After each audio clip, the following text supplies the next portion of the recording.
it's not always about your job role. It's about you as an individual. Young people do that because they want to see how far their social is willing to go. We have to help these young people prepare for real life. You know what? There's more to us than just kicking a football and just rapping. Yeah. As a black man, I can be educated.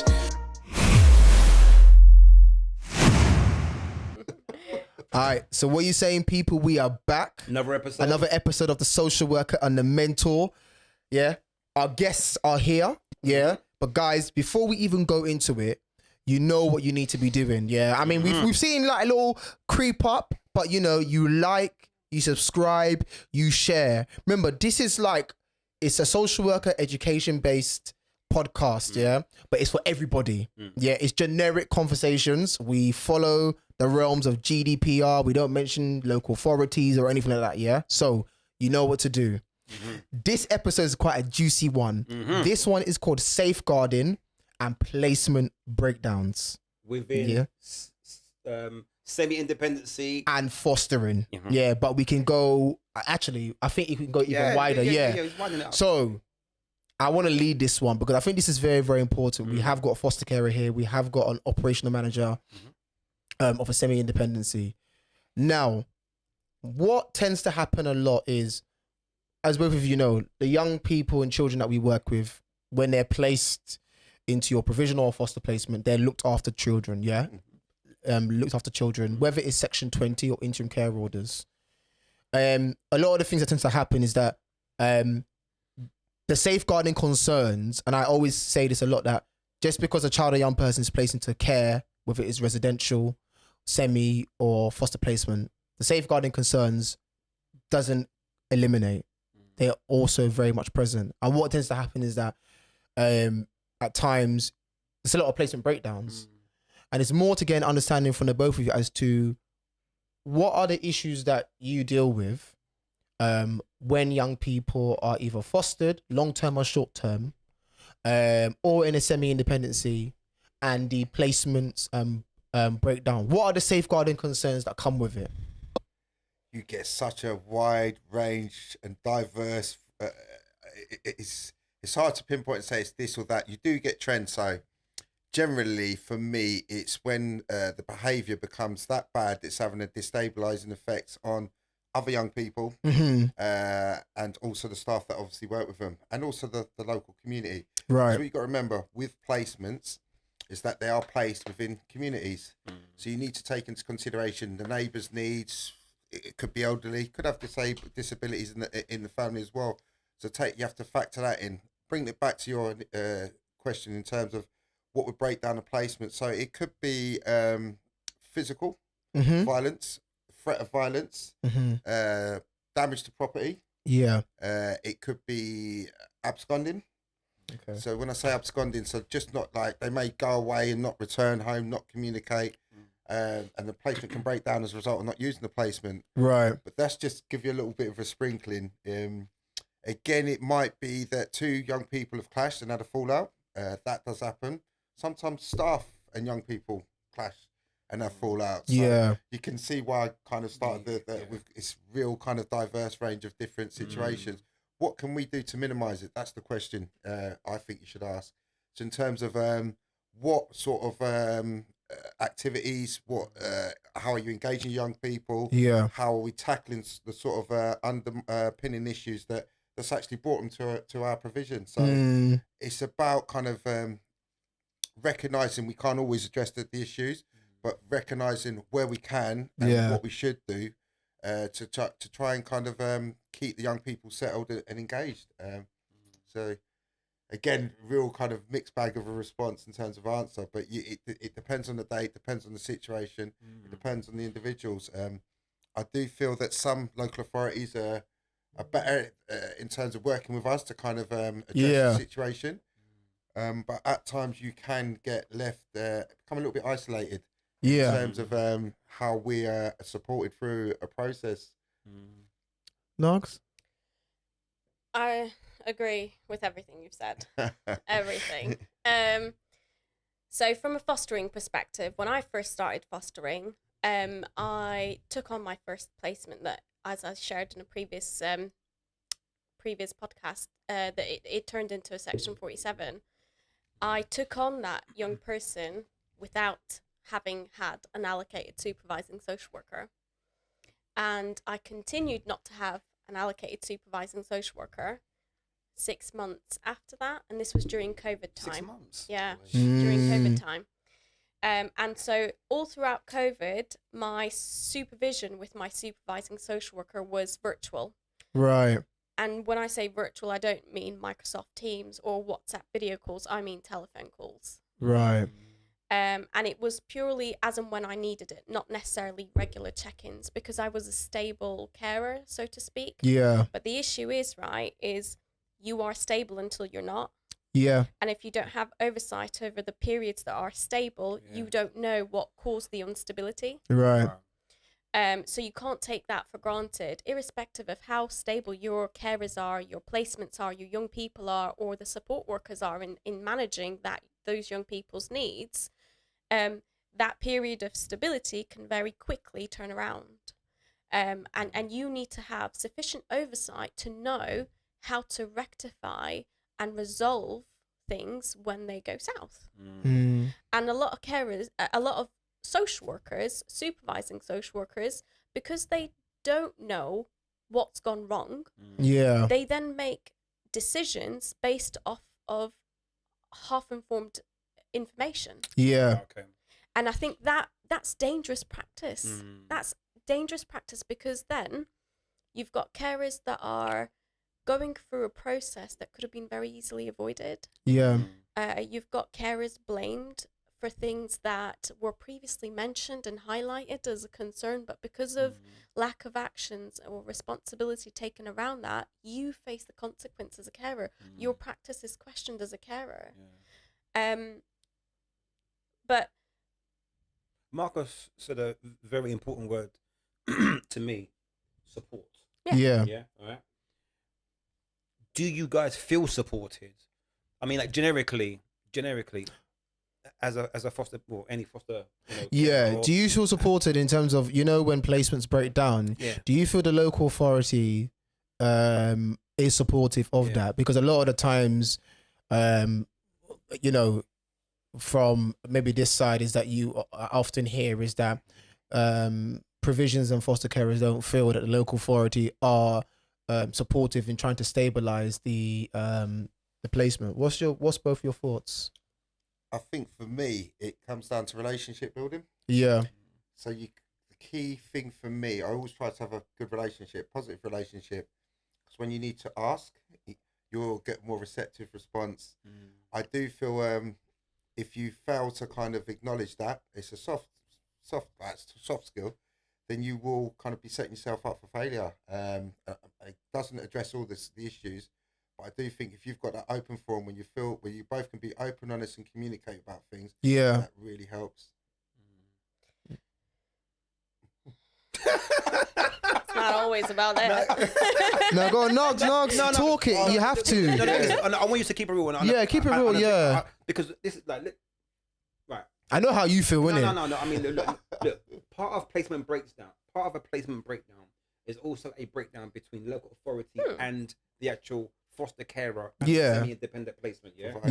That's also part of it. That is a fair point. And this is not blaming anybody. No, it's just that it's just what it is. It's what it is. Yeah. You understand? Yeah. So I don't know. If that coincides with what you're about to say. Yeah. So in a fostering household, you have to balance your relationship with the child, with the IRO, the independent reviewing officer, with your supervising social worker, with the child social worker, and possibly one of the team managers from either the social worker or your supervising social worker. Depending on how difficult of a placement you have, will depend on how many people are involved and how many different services are involved. Could be a mentor, could be a youth offending officer, it could be a lot of things. And so what you've got to remember is at the center of it all is your child. Yeah. And as a foster carer, sometimes when you feel your child's voice is not being heard or is not to the forefront of the professionals who are making decisions about your child that you know very well because they live with you and you spend 24 hours with them, if the professionals don't know what your child's wishes and feelings are, or they're getting it wrong and you're questioning their practice, that in itself as a foster carer can be very challenging, because you are then perceived and viewed as crossing professional boundaries. Because what you've got to remember is, although fostering is regulated, a lot of professionals don't see foster carers as professionals in their own right. Why is that?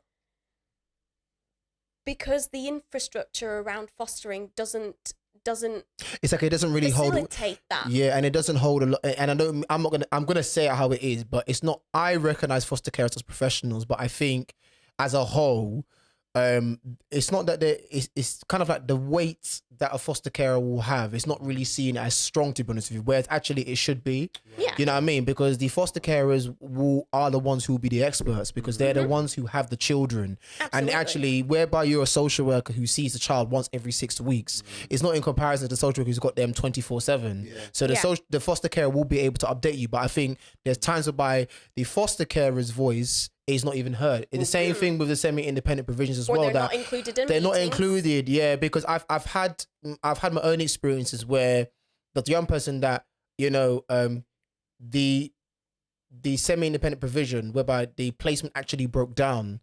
The provision was saying that they felt that they weren't being heard and that the social worker actually wasn't getting back to them. And even a young person actually said to me that he felt that his social worker was very much absent. So as the manager, I actually had to step in, and it could be down to basic things. For example, inviting the foster carers or the the provisions to, say, strategy meetings or important meetings for the young person, because all these things can also help in terms of making sure that placements can actually be stabilized. Yes, of course, the young person or child may run away, but if the foster carer or the service provider have information that might equip them to be like, actually, no, you know what? Okay, these are the behaviors that they're exhibiting. We can still work with that, because actually we're part of these meetings and the professional network to know what we can do. But I think many feel actually they're just not included as part of the chorus of professionals who should be involved. But that's a problem then. Yeah, of course it is. It's a massive problem. Because technically you're their parent. Yeah, you're their parent. The main caregiver. Basically, you are. Exactly. And if you're not giving that person no weight or no respect levels, that's an issue. Absolutely. It's a massive issue. Yeah. Now, if I compare as a social worker, right, how residential placement support workers, managers, team leaders are treated in comparison to foster carers, it's a massive difference. A big power dynamic. Yeah, there is. But we do the same thing essentially. Yeah. We go through training. Fine. It's not it's not a salary, but we get paid to provide a service to some extent. Yeah. Be that £1.50 an hour. Wait. Hold on. Wait. Right. I'm not sure if that's the exact figure. I've seen that thrown around. You're gonna set him off, you know. let's not go into it. Yeah. Carry on. Yeah. Go on. We go through procedures. Yeah. We go through a panel process to be reapproved. Yeah. And our comprehensive. Our practice is reviewed on a regular basis. I forgot to mention, by the way, I do sit in a fostering panel now as well. Yeah, that's good. So yeah. I see it from the other side as well. So we need to abide by the fostering national minimum standards. Yes. And where our practice does not match what the minimum standards have outlined, we get pulled up on that. We go for foster carers go through a ladder process. Yeah. Should there be any concerns, in the same way that residential workers do. Just say, guys, LADO, local authority designation officer. So foster carers also go under the same scrutiny if, say, an allegation or anything's made against it. What Nars is saying is it's absolute facts. It's the same thing. Yeah. Same thing. But the treatment is very different. Yeah. And I don't know why that is. Why foster carers is just... Good, man. I don't know why that is, though. Cause I respect foster, but there's some social workers whereby maybe residential, if they make markers, they'll be like, yeah, he's all right, you know. But foster, it's kind of like seen as a foster carer as like, you're just like a fly. It's on a... Yeah, absolutely. Yeah. And I think which is wrong. it frustrates so many carers. That frustrates so many carers because the recognition isn't there. Yeah. But what we do as carers is above and beyond. Yeah. It doesn't match no offense, Marcus, it doesn't match what residential do for children. Because what you've got to remember is you, as a foster carer, right? You share that your home, your personal space, with a child that is not your own, and the expectation is that you make that child feel as though that is their home. Do you know what I think it is to a degree? Because I'm going to be honest with you, because I'm actually quite shocked, because I mean I knew, but I wasn't aware of the level. It's true, bro. It's true, and it's quite. What's not saying it's true, yeah. Bro, it's been like that for time, you know. No, it's actually quite worrying as a professional. It's quite worrying to hear. Yeah, I think with semi-independency, and I know Marcus can elaborate a little bit more. They look at it as a service. No, a business. And I don't even like saying that word, a business. I don't like saying I know. Because children are not a business, but they look at it as a business. Timmy is 13, Timmy can't live with mummy anymore. Timmy's got to go into carer, Timmy is 25 hours a week, additional service. Timmy looks after at the semi-independency, right? In fact, Marcus, So, I mean, what's your viewpoint? Because, as I said, they look at it as a service. They do. As a business. Yeah. And I think with foster care, it's almost like, oh yeah, you're just a parent. And does that impact does that have... But it's the same thing. Yeah, and does that have safeguarding implications? For us, I think it depends again. The issue is that making sure you're meeting the needs, and the only way you're going to understand to meet the needs is listening to your provider, in our case, the placement. If you fail to take on board the advice, the information, you'll get it through. You get the facts through the keywords, the reports, But also you're going to get the formal kind of meetings as well, where you kind of we don't get all the paperwork. Well, why is that? We don't always get all the paperwork.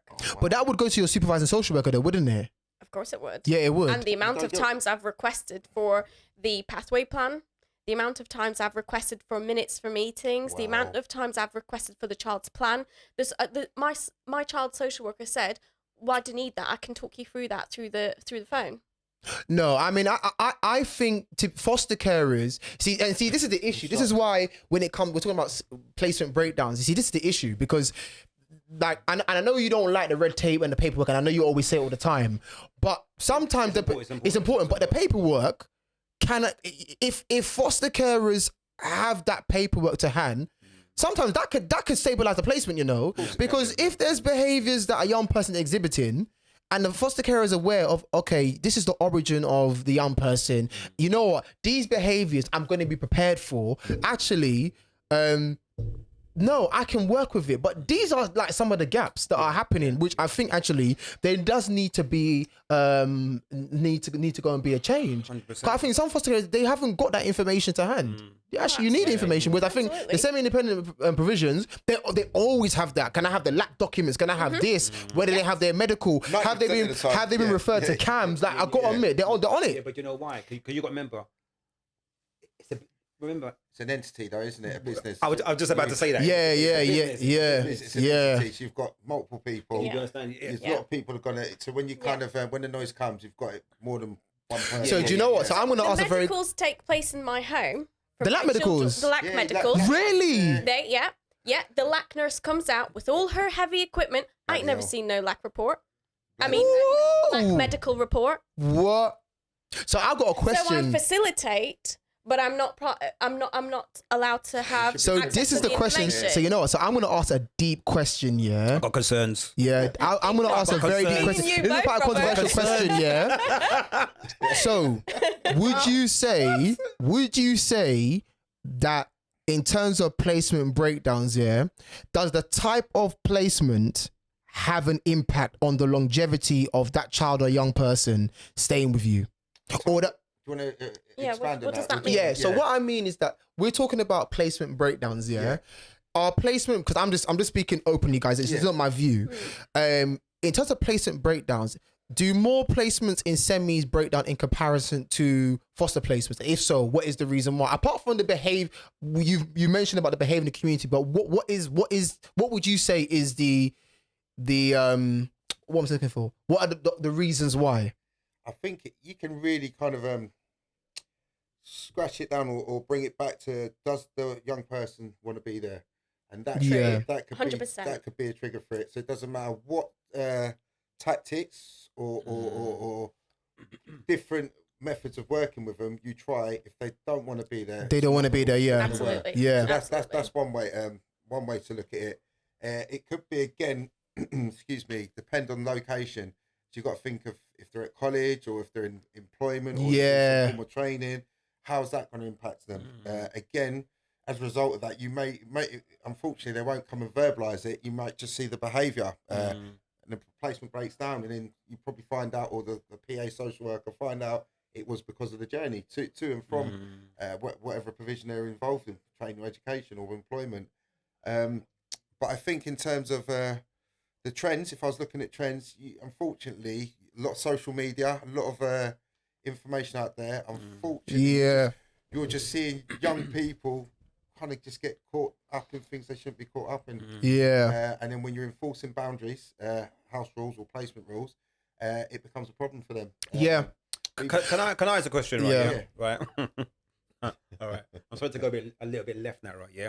But I was having this conversation with a young person a couple of weeks ago. So I was talking about living skills, life skills, social skills. Which I'm sure you guys independent, same thing. They're things that I want to touch on this. Okay. You give you a bit. That's what I get in early, man. Yeah. Go on. Right. Sometimes I get phone calls, and sometimes young people ring me. Hello.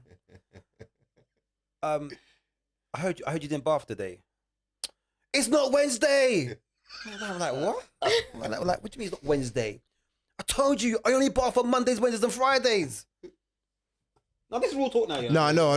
Right? No, obviously, so some young people have, personal hygiene issues, / mental health, whatever, whatnot. Sometimes I go visit them, and their room looks like shit. What is going on? What are your pants doing in the corner? Bro, pick them up. Oh, yeah. Don't worry about that, fam. I'm thinking, what? So living skills. How do you guys deal with that? Living skills, hygiene, nurturing them. I'm going first. Please. Because some of these young people, I'm not going to lie to you, No, go for it, man. Go for it. Go for it. Right. Okay, there's a few points I want to touch on. Sorry to go left, No, that's okay. Right. I want to bring in some personal experience before going into it from a fostering perspective and then going into it from a social work perspective, okay? So when we look at abuse and neglect, right, some children are conditioned in the way that home life looks like for them or looked like for them whilst they were with their main caregiver before local authority involvement, whereby they either have no hygiene skills or that they're conditioned that they are going to have a shower on a specific day, specific time with XYZ not being at home. When you look at abuse, that is the reality of abuse and the reality of a lot of our children. And I'm speaking from a personal point of view. So it takes a lot for a child to unlearn the trauma that comes with being conditioned to think and practice in that way. And so that's why some children have this timetabling in their mind that if I'm expected to do X, Y, Z, this is when and how I will do it. That's right. So it's a sensitive topic. It's a sensitive subject. And I think with a lot of young people that come into care, you can hold these sensitive discussions, but what you've got to remember as a foster carer is it's your word against the child's. And if the child says something very different, the social worker has the duty of care to investigate that. Or take that as a complaint. And if your logs, as in your way of recording as a foster carer, because you have to record what the child's days look like and what they've done, in the same way that social workers case note. So if your logs don't merit what the child has said, and it's very different or it's non-existent because you're not good at record keeping, then that complaint is very serious. It can go out of context. And so sometimes for foster carers, it's safer for them to address something as sensitive as that through the social worker and take no responsibility. Then at least the social worker is the one who has to be able to deal with it. And I definitely think... And that's not the right way of practicing. Yeah. I'm not saying that's the right way of practicing, but the issue is you need to safeguard yourself. And depending on your fostering experience, your fostering, your understanding of fostering, your understanding of you as a carer, your responsibilities outside of your foster child, your personal life. I'm a mother, I'm a parent, I'm a sister, I'm a wife, I am a social worker. I'm all these things, and I thought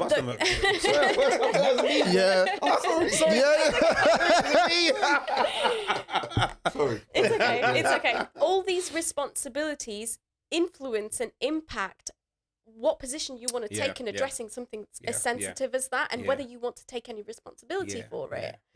And your supervising social worker needs to be able to support you through that. But the thing is, if you don't have access to your supervising social worker because they're off sick, or because your placement's stable and they're slacking on their home visits to you, and you have to address the issue, what does that then mean for you as a carer? Do you get what I mean? There's so many vulnerabilities there, and it can really completely jeopardize and put your fostering career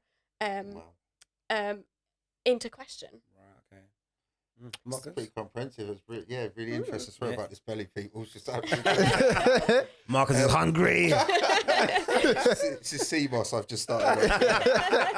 Okay, I think for me, just taking it back a step in terms of so personal hygiene is such a crucial thing, and it does tie in with independent living skills. Definitely, I think the biggest problem for me though is that the relation, again, it bring it back to that keyword relationships.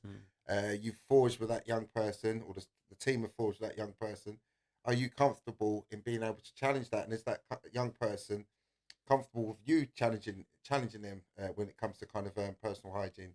I think if there is a mental health issue there, that's when it does become a little bit more complex. Absolutely. So, and that's when you will kind of pull in the social worker or PA, because you don't want to be seen as bullying or picking on them. And it's very kind of it is a sensitive situation. But in terms of kind of generally, as I say, the vast majority, it is sometimes just laziness, lifestyle choices, how you live in, what you're doing, and you'll probably look at like a thread and start to look at those that are kind of not looking after their personal hygiene, and probably neat, not in employment educational training, having problems, whether that's with their peers on the road outside, or with staff within the placement. There's a theme, there's a trend. And I was just going to jump on the back of that. I want to say something. Go on, Naz, go on. I'm going to say, go on. And this is where, again, fostering is treated so much different to residential homes, right? Oh, it's going to get a bit personal, guys. Don't worry. No, don't worry. Listen, just safeguard yourself, but go for it. It's important. Like, one thing I've got to tell you guys, right, Look, for both of us, right, Like, I like learning. And this podcast is about learning from other organizations and experiences and other sectors. So you're actually teaching me about fostering. I'm learning something new today that I wasn't aware of. Do you know what I mean? So it's also, and I also think for our audience as well, it's just nice to know and understand. Yeah, it is. Because there might be a social worker out there who needs to know about and needs to listen to this. But go on, let's go on. Yeah, sorry about that. Right, I'm not going to go into a lot of detail, but I've had a young person who has complained, or the social worker took it as a complaint, whenever basic household chores were divided to all family members. Let her land, bruv. Let her land. Very basic. Yeah. And it's been brought to question on 3 occasions. And on the latest occasion, the social worker recorded. I don't know if I should go into detail as to what the social worker recorded. GDPR, yeah. I think I know you're going to say. Yeah. No. Okay. No, but this what you're about to say is actually it's a generic thing that does happen. Yeah. You could say it, but I know you're going to say it. Yeah. Okay. So the social worker recorded in error to say that the child was made to dustpan and brush the whole of the house on her hands and knees. Which is... But what happened, might I add, what happened is my fancy Dyson Hoover, the long extension arm broke, and so the short extension, you know, when you hoover the car or the table, that extension was used for her to do her allocated house chores. So it wasn't, they didn't take into, there was no context to it. There was no context, and there was an error in recording that followed me through all the way to panel and was brought into question. But without getting technical, whose error? The social workers, the child social workers error. And the thing is, this goes back to what Marcus was saying in terms of, you know, the themes when working with young people and placements breaking down. Because I think a lot of the times as social workers, I think sometimes the mistakes that we make is that we think that with the child or young person coming into foster placement or coming into a semi-independent provision, that actually those risks will eliminate and the trauma actually goes, and it's not. And I've been open and said it that, and I know it'll be in another episode, but a child or young person coming into care with foster placement or going to residential, it's the changes are not going to happen overnight. You are going to have those who abscond. It's going to happen, because whether you've moved them from their parents' care into a different provision of foster placement, it doesn't actually change, but it doesn't change the behavior. The work has to be done with it, and I think it's something that as professionals we need to be taken into account, because I also don't think that it helps that if we call it quits on the placement and the child goes to another placement, because I've had cases where young people, they've been in like 4, 5, 6 placements, and it's like they haven't had any stability. And yes, of course, at times you can go and say, well, we've asked the young person what is the reason why, you know, and sometimes professionals go and say, well, the reason they're given is not a reason for the placement to actually go and break down. But we have to look at their point of origin. I agree. Yeah. with Do you know what I mean? We really have to, because it's important Yeah. to stabilize in that placement, and it shouldn't. I think the one thing that a message I will always go and say, and I think Rob, we've said it in previous episode as well, that young people and children, whether they're in care or not, they are always going to be testing professionals. Yeah, they are. Do you know what I mean? Yeah. So if they are in placement and they exhibit certain behaviors, obviously, yes, there's things that we have to enforce certain boundaries for them, but at the same time, we have to also work with them as well, because more times there'll be that one person in there, they'll have that one foster carer who they'll speak to, or that one key worker in a provision that they'll be like, you know what, actually, I can't talk to my social worker, but I can talk to Marcus. I can't talk to my social worker, but you know what, I can talk to my foster mom Nargis, because actually she gets me, my social worker don't. Yeah. Well, go on. Can I just add what I did to safeguard myself? Because I know the viewers will probably want to ask that. And Yeah. if they go mad with what I've said, they did want to know, right?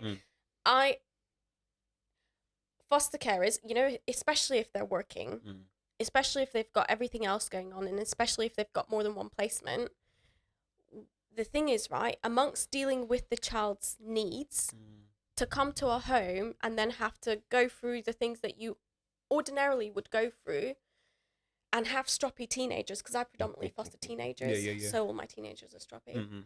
No, that's a lot of them. Yeah. No, maybe more than a lot. Yeah, absolutely. 99.9. I agree.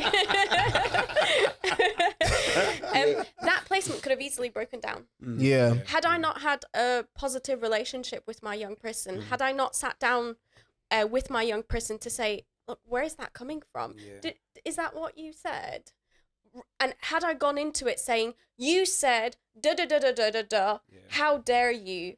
Placement breakdown. You have to manage conversation sensitively. And what's happening within the fostering provision is you are failed as a foster carer, because your professionals don't give you the time that you need. They don't give their young people the time that they need. And so this is where errors occur. And what I did, because it was a recurring theme and it was just, it's a record on my file, I hired a cleaner. Because for me, my relationship with my young person was more important than them doing their chores. And the only chore I left onto their responsibility was, you do your room. Because I can't go into your room. Yeah. I can't get someone else to go into your got to be room some boundaries, innit? because there's safeguarding issues around that. Yeah. You're in charge of your room. The rest of the house, the cleaner's job and my job. That's it. Now, I'm taking away life skills there, but I'm doing it for a reason. I'm doing it to safeguard me, to safeguard the child.